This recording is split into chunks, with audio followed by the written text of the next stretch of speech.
Imagine waking up at 4 a.m. You're 9 years old. You have no breakfast. And your job for the next 16 hours is to crawl through a tunnel underground, pulling a cart of coal with a chain attached to your waist. No weekend. No school. No childhood. This wasn't a punishment. This was just Tuesday in 1810. And yet, that same brutal, horrifying era gave us everything you're using right now. Your phone, the electricity powering it, the global economy that produced it. The Industrial Revolution didn't just change the world. It broke the world and rebuilt it from scratch. And the full story? Nobody tells you the full story. Until today. The world before, setting the stage. To understand how radical the Industrial Revolution was, you need to understand just how slow the world was before it. In 1750, if you wanted cloth, a woman sat at a loom, by hand for days. If you wanted to send a message 100 miles away, a man on a horse rode it there. If you needed to pump water out of a mine, you used a horse. Going in circles. All day. The average human in 1750 lived almost exactly like the average human in 1250. 500 years of basically no change. Then, in the space of about 80 years, everything changed. Permanently. It started in Britain. Why Britain? That's actually one of history's most debated questions. But the short answer is coal, geography, and an unusually tolerant attitude toward weird inventors tinkering in sheds. The steam engine, the invention that changed everything. The spark, the single invention that lit the fuse, was the steam engine. Now, steam engines existed before James Watt, but they were terrible, inefficient. They used more energy than they produced. They were basically very expensive ways to do almost nothing. Then in 1769, what made one small change, he added a separate condenser, and suddenly the steam engine became 4 times more efficient overnight. That sounds boring. It was not boring.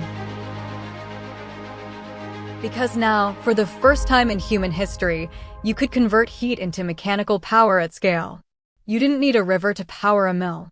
You didn't need horses. You needed coal, and Britain had mountains of it. By 1800, there were over 500-watt steam engines running in Britain alone. By 1850, thousands. Powering textile mills, iron foundries, and eventually the railways that would stitch nations together. In 1830, the Liverpool to Manchester Railway opened. It was the world's first intercity passenger railway. The opening ceremony was also, accidentally, the world's first railway fatality. A politician stepped onto the tracks and got hit by a locomotive. Progress is rarely clean. Human cost. The dark side, the people who paid the price. Here's the part the textbooks gloss over. The Industrial Revolution made a small number of people extraordinarily rich. And it made millions of people, for several decades, extraordinarily miserable. Workers flooded from the countryside into cities like Manchester and Birmingham. These cities were not ready. There was no sewage system, no clean water. Families of 8 lived in single rooms. Children as young as 5 worked in factories.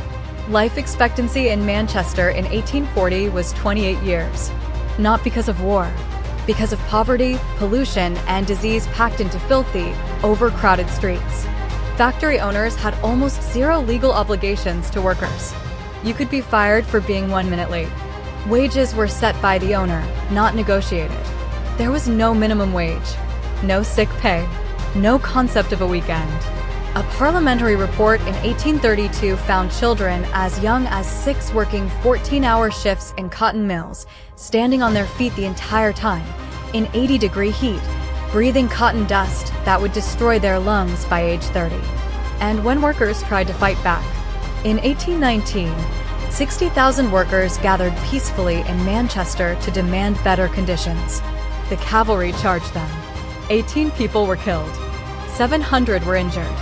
It's called the Peterloo Massacre, and almost no one in America has heard of it. Global impact. How it spread and changed the entire planet. By the mid-1800s, Britain was the most powerful nation on Earth, not because of its army, but because of its factories. It produced half of the world's iron and half of the world's cotton cloth. with 2% of the world's population. Other nations watched and panicked. The United States industrialized fast. The railroads exploded across the continent. By 1869, you could take a train from New York to California in 6 days. 6 days. A journey that had taken 6 months by wagon just 20 years earlier. Germany industrialized even faster, and by 1900 had actually overtaken Britain in steel and chemical production. That shift in industrial power would directly contribute to the tensions that caused World War I. In America, industrialization created the first billionaires. Andrew Carnegie, John D. Rockefeller, men who built empires on coal, steel, and oil, and who employed hundreds of thousands of workers in conditions that weren't much better than what we saw in Britain. Rockefeller's Standard Oil at its peak controlled 91% of American oil refining. One man, 91%. That's not capitalism, that's a one-man economy. Turning point. The fight back, workers, unions, and reform. But here's the thing about pushing people past their breaking point. Eventually, they pushed back. The labor movement was born directly from the Industrial Revolution. Workers began organizing, going on strike, demanding the 8-hour workday, a concept that didn't exist before factories made 14-hour days the norm. In Britain, the first Factory Act passed in 1833, banning children under 9 from working in textile mills. That was considered a radical, progressive victory at the time. Children under 9. 1833. Slowly, painfully slowly, things improved. Child labor laws. The 10-hour workday. Then the 8-hour workday. Weekends. Minimum wages. Workplace safety rules. Everything you take for granted at work today. The weekend. Overtime pay. Not being allowed to employ children. Every single one of those things was fought for by people who were beaten, arrested, and sometimes killed for asking for it. Legacy. What it left behind, the world it built. The Industrial Revolution didn't end. It evolved. The Second Industrial Revolution brought electricity, chemicals, and the internal combustion engine. The third brought computers and the internet. And right now, we are living through what economists call the Fourth Industrial Revolution: AI, robotics, and automation. And here's the uncomfortable truth.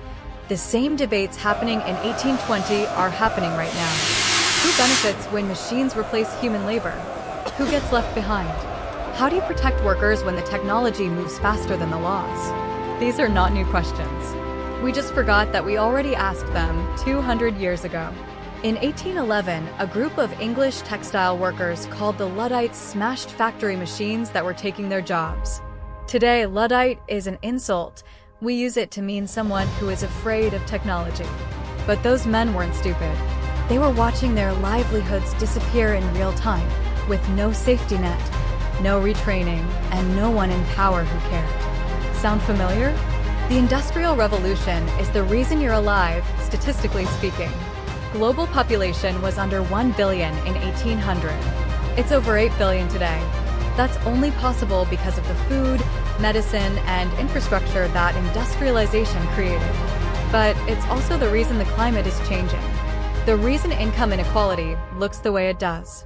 The reason we have the concept of the working class at all. It is the most important 100 years in human history. And most people think. I think everyone deserves to actually understand, not just memorize for a test. If this video gave you something to think about, hit subscribe. I make videos like this every week. History, economics, and the stories that explain why the world is the way it is. And leave a comment. Do you think the AI revolution happening right now is going to go better or worse than the Industrial Revolution did? I read every single one. See you in the next one.